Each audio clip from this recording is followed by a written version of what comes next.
Shalom, meus irmãos, que a paz da terra seja com todos, sejam bem-vindos mais uma vez ao nosso canal, Yarda Moraes, né? Estudando sobre verdades e mentiras, sobre a questão da Bíblia e muitos outros assuntos religiosos que iremos estudar mais ainda. Espero que a Deus te abençoe. Vamos lá fazer a nossa prece, o Shema Israel samaritano, em hebraico samaritano. Shema Israel, Shema Eloheinu, Shema Ead. Waetaet Shema Eloak, Afka Lebabak, Afka Nafsha, Afka Meldak, Wayu Adebarian Eliashanu Kian, Sabak Ayon Lebabak, o Sharentima Lebaneco da Birta Bima, Avshibtak Babetek, Avriktak Baderek, Bashkabak, Yavkilmau Kashatimo Lutaliadek, Wayu Tata Forte Benenek, Kata Tema Mazuzot, Betu Afsharek. Louvado seja o Eterno, lembrando mais uma vez que esta oração está lá em Deuteronômio capítulo 6, verso do 4, 9. E como prometido, vamos falar um pouco sobre refutando a farsa, né, do nascimento do Nazareno, de acordo com Isaías 7. Será que Isaías 7 fala realmente do nascimento virginal de alguém? Será que ele está falando do Nazareno, filho de Deus? Bom, como a igreja alterou o verso 14 de Isaías 7 e criou um mito sobre o nascimento do Messias? Como foi que ela fez isso? Como a igreja alterou o verso 14 de Isaías e criou um mito sobre o nascimento do Messias? Bom, como analisamos anteriormente sobre algumas farsas e mentiras da Bíblia, o nascimento virginal, ele não pode ser considerado um sinal válido. Não pode. Para quê? Para identificar o Messias. Nasceu de uma virgem. Para você ver tantas histórias mitológicas antes do nascimento do Nazareno. Antes surge a história de um homem chamado Nazareno. Surgiu tanto a virgem por aí, dando à luz a uns supostos semideuses com histórias semelhantes. Eu não estou falando da data de 25 de dezembro, que como muitos dizem, nasceu de 25 de dezembro. A gente sabe que ele, de acordo com a história, ele não nasceu de 25 de dezembro. E sabemos muito também que algumas mitologias também não tem nada a ver com isso. Mas muitas outras mitologias batem, calçam como um carro, um sapato furado na vida de muita gente sobre essa historinha aí. Então vamos lá. Para validar, eu estou aqui com a Torá, e mais uma vez com o Torá, o seu original. Para validar essa história, os autores do Novo Testamento, eles teriam que fazer o quê? Eles teriam que ligar, né, com alguma profecia da Torá, alguma profecia da Torá, na Bíblia hebraica, que eles chamam de Velho Testamento. Não sei porque não tem nada a ver de velho, não tem nada. Vejamos aqui, eu tenho um texto aqui de Mateus capítulo 1, verso 18 e 23. Veja como eles fizeram isso no Evangelho de Mateus. Olha como é que começa aqui, ó. Mateus capítulo 1, verso 18 a 23. Olha só o textinho. Foi assim: o nascimento do Nazareno. Maria, sua mãe, estava prometida em casamento a José, mas antes que se unissem, achou-se grávida pelo Espírito Santo. Por ser José seu marido um homem justo, não querendo expô-la à desonra pública, pretendia anular o casamento secretamente. Mas depois de ter pensado nisso, apareceu-lhe um anjo. Olha uma historinha. Um anjo do anjo, do Deus aqui do questão, em sonho disse: José, filho de Davi, não tema receber Maria como sua esposa, pois o que nela foi gerado procede do Espírito Santo. Ela dará à luz um filho e você deverá chamá-lo o nome de Jesus, porque ele salvará o seu povo dos seus pecados. Não deu certo. Tudo isso aconteceu para que se cumprisse o que o Senhor disse pelo profeta. A virgem, agora a confusão, a virgem ficará grávida e dará à luz a um filho, e lhe chamarão o nome de Emanuel, que significa Deus conosco. Bom, feita a leitura de Mateus, capítulo 1, verso 28, aliás, 18 a 23. A profecia mencionada acima se encontra no livro de Isaías, capítulo 7, verso 14. Mas será que lá fala de uma virgem? Bom, eu estou com um original na minha mão aqui, eu vou ler aqui o original, que diz: Eis, pois, que o Eterno, Ele mesmo, vos dará o sinal, eis que a moça grávida, dará à luz um filho e chamará Emanuel. o que o autor do livro de Mateus fez foi traduzir a palavra almar, que em hebraico significa moça, como virgem. Pegou um texto fora de contexto para encobrir um pretexto de que existe uma mulher virgem. O problema, meus queridos, aqui é que almar não pode ser traduzido como virgem. Não. Em todos os outros casos onde a palavra almar aparece na Bíblia cristã, os cristãos traduzem como jovem ou moça, né? Nunca como virgem. Agora, com exceção desse verso aqui, que é claro, uma das raras passagens em toda a Bíblia onde a palavra almar é usada somente 7 vezes. É usada e se refere a uma moça, de fato não era virgem. Não é porque é uma moça que pode ser virgem. Não é obrigada a ser virgem. Vamos aqui analisar, eu vou usar aqui a tradução na versão inglesa de Provérbios capítulo 30, verso 18 ao 20, que diz Salomão: há 3 coisas misteriosas demais para mim, 4 que eu não consigo entender: o caminho do abutre no céu, o caminho da serpente sobre a rocha, o caminho do navio em alto mar, e o caminho do homem como uma moça ao mar. Este é o caminho da adulta. Ela come e limpa a boca e diz: não fiz nada de errado. Você vê que o texto é usado a palavra almar, que quer dizer moça. Olha só.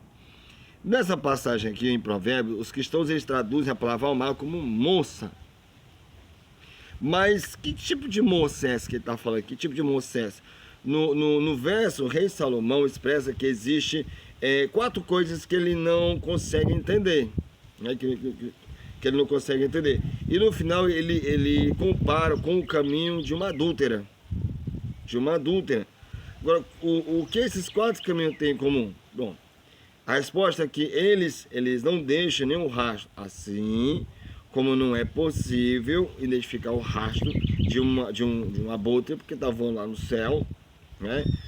Da mesma forma, a serpente sobre a rocha, que não deixa rastro, e o navio sobre o mar, que também não vai deixar rastro, mas você vai ver que o navio passou. E também uma almar, que havia tido relações sexuais com um homem, porque ela limpa tudo, ela deu um grau e ninguém vai saber o que aconteceu.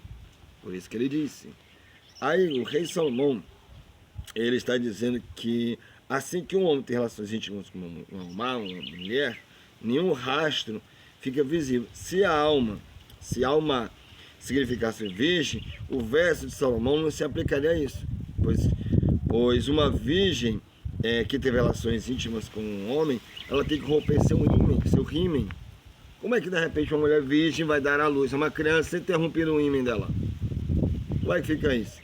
Ah, mas Deus pode fazer isso, mas ele vai contra o próprio mandamento dele e de multiplicar um homem com uma mulher, sendo que ele mesmo nunca falou sobre que uma mulher vai nascer um meninozinho sem a presença de um homem. Não era para ter uma geração, uma genealogia paternal? Aí no caso dele é só maternal. Por essa razão que o verso seguinte, ele vem e declara, né? Este é o caminho da adúltera, ou seja, ela come e limpa a boca e diz: não fiz nada de errado. Uma vez que a adúltera come, tem relações com comer aqui, ter relações íntimas com o outro, ela remove qualquer rastro ou vestígio, ou seja, ela limpa a boca, ela faz tudo, já foi. E diz: não fiz nada de errado, porque não tem como provar que uma adúltera estava com o cara depois que ela teve limpar na geral ali, deixaram um rastro sequer.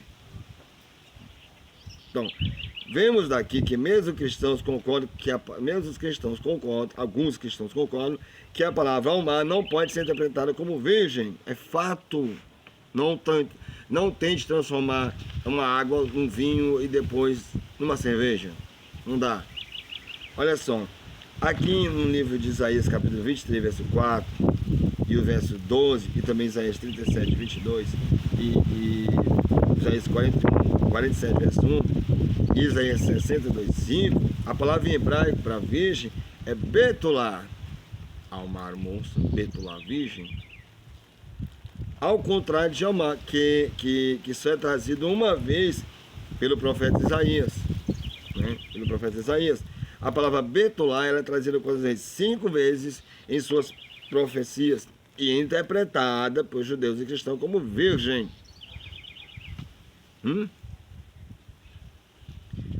E como os missionários do Just for Jesus explicam esse problema? Existe um movimento aí dos missionários chamado de Just for Jesus, judeus para Jesus. Eles alegam que quando os rabinos traduziram a Bíblia para o grego e criaram como vou dizer, a versão conhecida como a Septuaginta, a palavra grega, em grego partenos, usada para quê? Para traduzir a palavra ao mar, pode ser interpretada como virgem na cabeça deles. Aparentemente foi essa, como vou dizer, foi essa versão que o autor do livro de Mateus usou. Os missionários alegam também que como a Septuaginta é uma versão aceita pelos rabinos, então a interpretação tem que ser aceita como válida pelos judeus. É como se eles obrigassem a aceitar uma coisa que não tem condição de ser aceita. De almar, tirar a palavra moça para virgem. O judeu vai aceitar um negócio desse. Agora, qual o problema com essa resposta? Muitos. Tem muitos problemas. Tá entendendo? O primeiro dele é que a Septuaginta criada pelos rabinos, há mais de 22 séculos atrás, ela é composta de quê? Ela é composta somente de 5 livros de Moisés, o Rumash ou o Pentateuco. Ou seja, o livro de Isaías ele não faz parte da Torá. Né? A Septuaginta tem esse nome por quê? Porque foi uma tradução feita por 70 rabinos, a mando de quem? A mando do rei Ptolomeu, do Egito. Sabia disso não? Pois é. Ou seja, eu tenho aqui uma carta de Flávio José. O primeiro relato da existência dessa tradução, ele se encontra na famosa Carta de Aristeas. Procure, Carta de Aristeas. É um documento grego confirmando que a Septuaginta era o quê? Era composta somente dos 5 livros de Moisés. Sua história também é registrada no Tratado de Miglar. No Talmud de Bavli. Está lá. Ou seja, isso lá na página 9a. E é relatado também pelo historiador Flávio Joséfo no livro da Antiguidade dos Judeus, acho que no volume 12, acho que 12, mais ou menos por aí, página de 1 a 4. Acho que não me engano, mais ou menos por aí. Ou seja, é interessante observar que um dos principais personagens da história aqui, da Igreja Católica, no caso de São Jerônimo, o tradutor da Bíblia para o latim, ou seja, da Vulgata, ele concorda com isso. Eu tenho uma carta dele aqui, que um Jerônimo, Preface to the Book, conhecido como Questões dos Hebreus, no volume 6, na página 487, ele diz o seguinte: Joséfo, que conta a história dos 70 tradutores, relata que eles traduziram somente os 5 livros de Moisés. E nós também reconhecemos que está mais em harmonia com o hebraico que o restante. São Jerônimo, ele está dizendo aqui que ele concorda com os judeus, concorda com o que está escrito, que a palavra seja moça e não virgem. Está entendendo? Fala também que tem uma carta também que Jerônimo disse que ele foi obrigado a fazer certas mudanças, tirando os barcos velhos e colocando novos em lugar dos antigos. A igreja mudando. De acordo com o que ele falou, de acordo com Jerônimo, os outros livros da Bíblia, ele foram o quê? Eles foram adicionados mais tarde pelos cristãos, ou seja, a Septuaginta a Septuaginta, e não estão em tão harmonia, elas não entram em harmonia com o original hebraico, porque quanto aos 5 primeiros livros, essa resposta pode ser encontrada também, no dicionário cristão, conhecido como The Archon Bible Dictionary, ou seja, no volume 5, na página 1093, o dicionário bíblico, no volume 5, página 1093. Essa versão aqui, meus queridos, é uma versão posterior. Criada pelos cristãos, que foi rejeitada pelos judeus, conforme explica o teórico cristão, que o nome dele aqui é o professor DR, é o professor de Direito, e é o F.R. Bruce, que ele diz o seguinte, no livro dele, Bruce the Books, na página 150, ele diz o seguinte: os judeus podem ter em algum momento posterior autorizado o texto padrão para o resto da Septuaginta, mas perderam o interesse na Septuaginta por completo. Com pouquíssimas exceções, todos os manuscritos da Septuaginta que chegaram até os nossos dias foi copiado e preservado no meio cristão não judaico. Ele está dizendo, olha, foi preservado no meio dos cristãos e não dos judeus, e não no povo de Israel. Ninguém quis isso aí, só os cristãos. Isso refuta o argumento missionário que alega a legitimidade judaica da Septuaginta, já que a mesma é uma versão cristã. A que você tem, uma versão cristã. O segundo problema aqui é que mesmo na Septuaginta a palavra parteno, usada em Isaías, nem sempre é traduzida como virgem. Um dos casos que eu tenho em minhas mãos aqui, é um dos casos mais conhecidos, é a história de Diná, a filha de Jacó. Após a Diná ser violentada por Shechem, a Bíblia em grego continua se referindo a ela como partenos, né? E tanto cristãos como judeus traduzem como moça. Como moça. Vejamos aqui um relato da tradução em português na Septuaginta. Eu tenho aqui Gênesis capítulo 34, verso 2 a 4 da Bíblia aqui na Septuaginta. Ela diz o seguinte, ó. E Siquém, filho de Ramó, Reveu, príncipe daquela terra, viu e tomou e deitou-se com ela, e humilhou-a, e apegou-se a sua alma como Diná, filha de Jacó, e amou a moça, partei-nos. E falou afetuosamente a moça, partei-nos. Falou também Siquém a Ramó, seu pai, dizendo, toma-me esta moça, partei-nos por mulher. Partei-nos, chamando de moça e não de virgem. Aqui também eu tenho em minhas mãos uma carta também da Jefferson New Testament, ou seja, Jefferson New Testament, comentário, que ele falou o seguinte: o mais famoso comentarista medieval da Bíblia judaica, o rabino Shlomo Yatzki, Rashi, entre 1040 e 1105, que se opôs decididamente contra a interpretação cristológica do Taná. No entanto, escreveu em Isaías 7,14, ele diz: eis que Alma conceberá e dará à luz um filho, e porá o nome de Emanuel. Isso significa que o nosso Criador estará conosco. Este é o sinal. Aquela que irá conceber é uma menina nara, que nunca em sua vida teve relações sexuais com qualquer homem. Sobre este o Espírito terá poder. Então, está evidente, meus queridos, que nesse caso a palavra parteinos nem sempre pode ser traduzida como virgem, como isso fica claro que a palavra virgem foi propositalmente colocada na profecia de Isaías. Tiraram lá a palavra original e colocaram, que eles bem entenderam, para dar menção ao filho da mulher virgem. Olha como foi a bandidagem foi tão grande que fez isso aí. Outra coisa que eu tenho aqui em minhas mãos é que o último, aqui no caso aqui, o último ponto importante a lembrar aqui é que para a resposta missionária funcionar, você teria o quê? Você teria que traduzir o texto original em hebraico para o grego e depois para a terceira língua. Ou seja, somente assim o autor conseguiria ficar a palavra virgem no contexto. Só que o texto foi escrito em hebraico e não em grego. Em hebraico, vou dizer, em hebraico a palavra usada para Isaías é Alma, e não significa virgem. Em nenhum contexto você vai encontrar essa palavra virgem no Isaías 7. Isso foi a igreja que mudou, isso foi o sistema religioso que quis te enganar, dando a entender que futuramente nasceria uma mulher virgem, sem contar que a profecia era para o tempo presente lá de Isaías. Não era para 20 mil, ou 10 anos, ou 20 mil anos na frente, não. Era para o tempo deles ali. Eu tenho aqui uma perguntinha. Mas outra coisa que a pergunta seria mais ou menos o seguinte: mas Rashi, muitas vezes, mas Rashi disse, mas será que Rashi disse isso mesmo? Será que Rashi concordou com isso? Eu já vi muitos comentários dizendo que ele concordou, mas só que ele não concordou. Esse texto de Rashi não existe em lugar algum, não existe nenhuma concordância. Isso que Rashi disse, Emanuel, Deus é conosco, isso significa que nossa rocha estará conosco, e esse é o sinal. E ela é uma jovem que nunca profetizou, né? E ainda assim,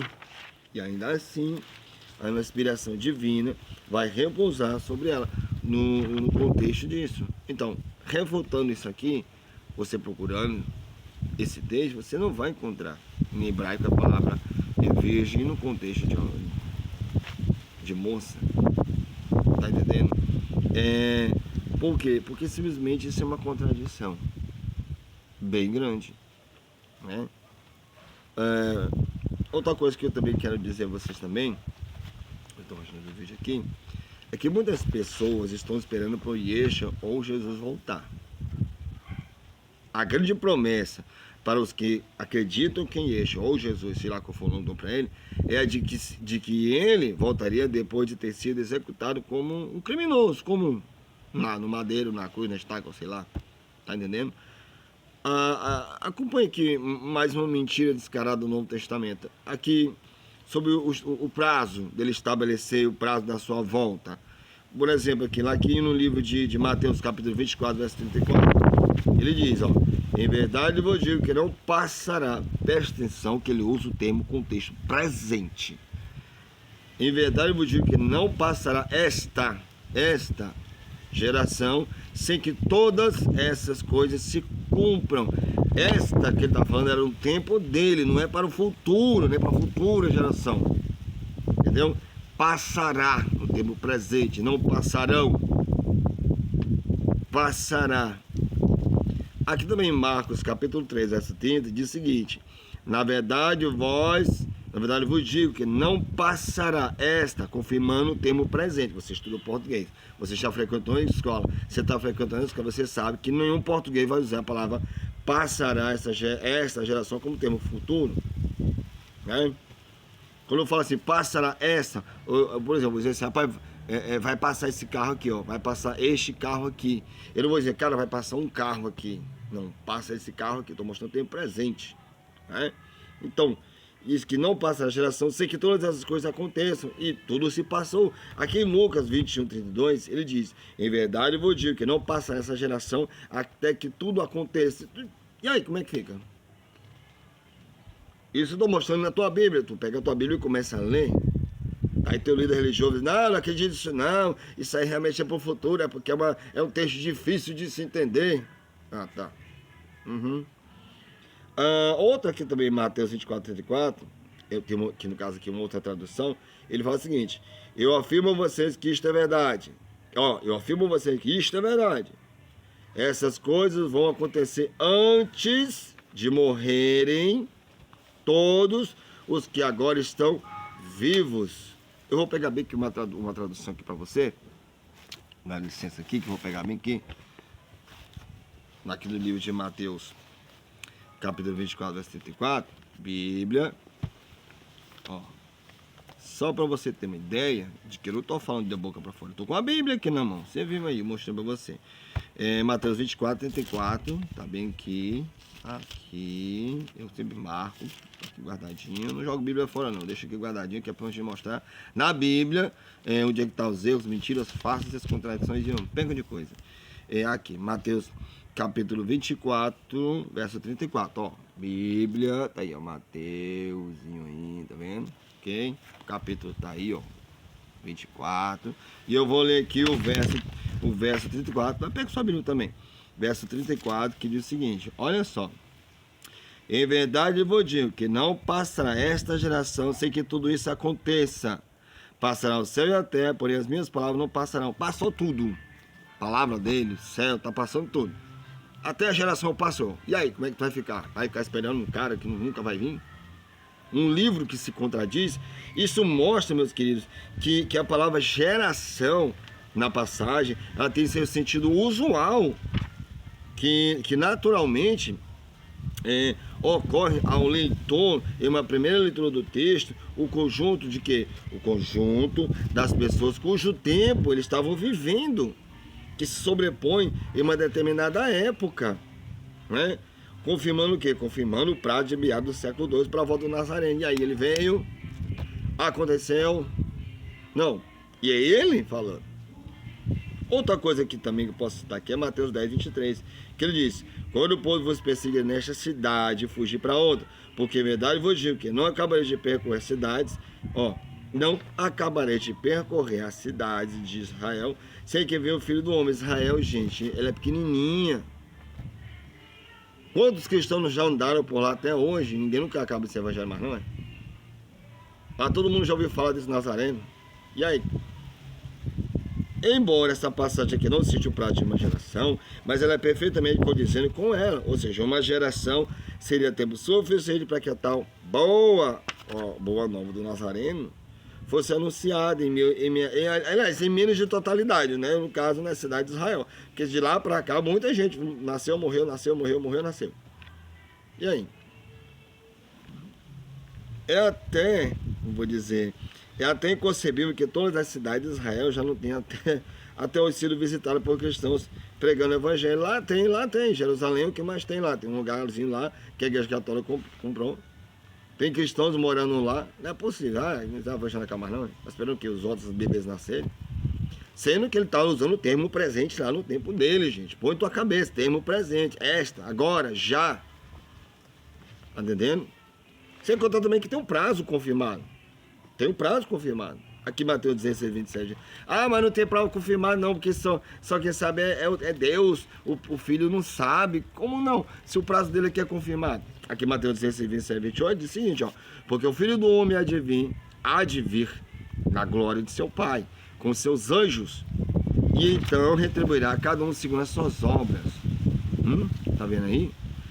Em verdade vos digo, alguns dos que aqui estão, termo presente, alguns dos que aqui estão não provarão a morte, até que vejam vir o Filho do Homem no seu reino. Tá na tua Bíblia.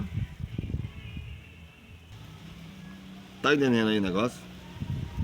Sem contar, se você diz que ele é Pai, Filho e Espírito Santo, a Trindade, como é que um não vai dizer para o outro, que o outro não vai dizer para o outro? Você não diz que os três são um? Por que os três não conversam? Olha, não se ocupe não, que dia tal, hora tal, mês tal, tu tá indo. Não é isso que a idolatria cristã fala? Ninguém sabe senão o Pai. Aí tá, não tem um tal de Espírito lá? O Nazareno diz que se eu não for, o Consolador não vem? Este é meu filho amado que me comprazo. 3 pessoas dizem que é uma. Como? Se um cara chama de pai, outro chama de filho e outro de espírito. Raciocina, meu querido. Tu tá sendo idólatra e enganado por esse sistema. Sua mente está sendo lobotomizada. Entendeu? Aqui também tem minhas mãos aqui. Marcos 8, 38 e Marcos 9, versículo 1, que diz o seguinte, porquanto qualquer que entre essa geração adúltera e pecadora, sem vergonha de mim, das minhas palavras, também o Filho do Homem se envergonhará dela, quando vier na glória de seu Pai, com os santos anjos. Dizia-lhes também, em verdade vos digo que dos que aqui estão, alguns que não provarão a morte, sem que vejam chegar ao reino de Deus, com poder. Lucas 9, 26 aí 27 diz o seguinte, porque qualquer que de mim e das minhas palavras se envergonhar, dele se envergonharei, o Filho do Homem, quando vier na sua glória, e na do Pai e dos santos anjos. E ele afirma, e em verdade vos digo, que dos que aqui estão, alguns há que não provarão a morte, até que vejam o reino de Deus. Preciso dizer alguma coisa? Preciso te alertar que tu sabe que tu está sendo enganado? Meu amado, minha amada irmã. Fato. Só você dizer que ele falou que Caifás deveria presenciar a vinda do Nazareno. Mateus 26, 64 diz, respondeu-lhe o Nazareno, é como disseste, contudo vos digo que vereis em breve o Filho do Homem assentado à direita do poder e vindo sobre as nuvens do céu. Veio? Não. Veja também aqui Marcos 14, 62. Diz, e o Nazareno diz, eu o sou, usando aquele termo, eu sou quem sou. Já vê como é a situação? Eu sou, e vereis o Filho do Homem assentado à direita do poder de Deus e vindo sobre as nuvens do céu. Aí eu te pergunto, seja sincero mesmo, eu tenho certeza que o Eterno está te usando, que você é uma pessoa abençoada, que você é uma pessoa cheia do poder do Eterno, e humilde, vai entender, vai sentir o chamado do Eterno na tua vida.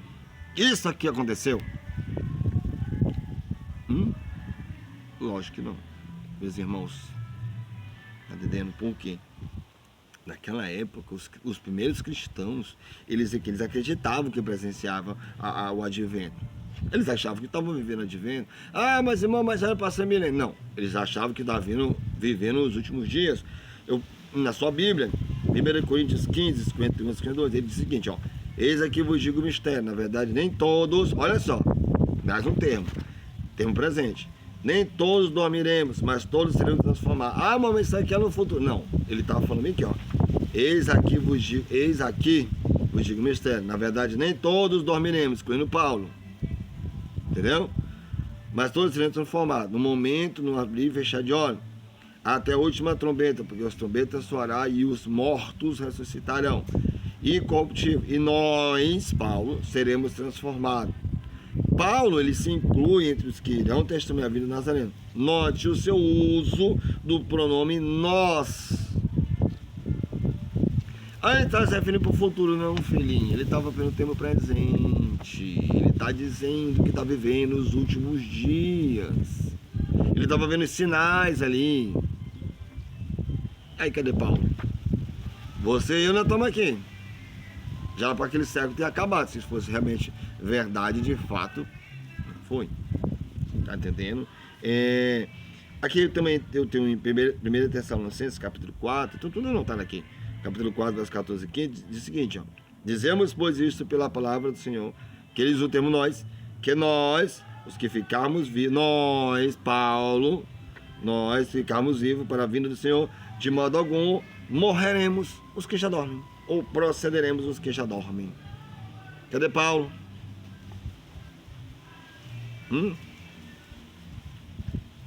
Ele fala os que ficarmos vivos para a vinda dele, nós. Ele não estava falando de mim, nem de você, meu querido amado. Ele estava falando era dele, do povo que convivia com ele. Aí fica como? Hein? Fica como? Se nós, que Paulo tanto estava falando.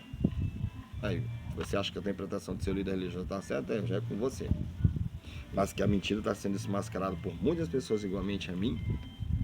Se até mesmo a teologia cai por terra, os historiadores, os caras que estudam arqueologia e tudo mais, estão comprovando que nunca existiu o tal de Nazareno. E que a Bíblia não passa de um saco de mentira. Tá entendendo? Mas eu peço que você entenda, que você absorva com o poder do Eterno a palavra dele. E que o Eterno te abençoe, que possa estar te mostrando que o contexto, fora do texto, é um pretexto para o erro. Entenderam? Não sei o que vai acontecer, mas o Eterno vai. Porque a maioria, e pode-se dizer que eles querem o quê?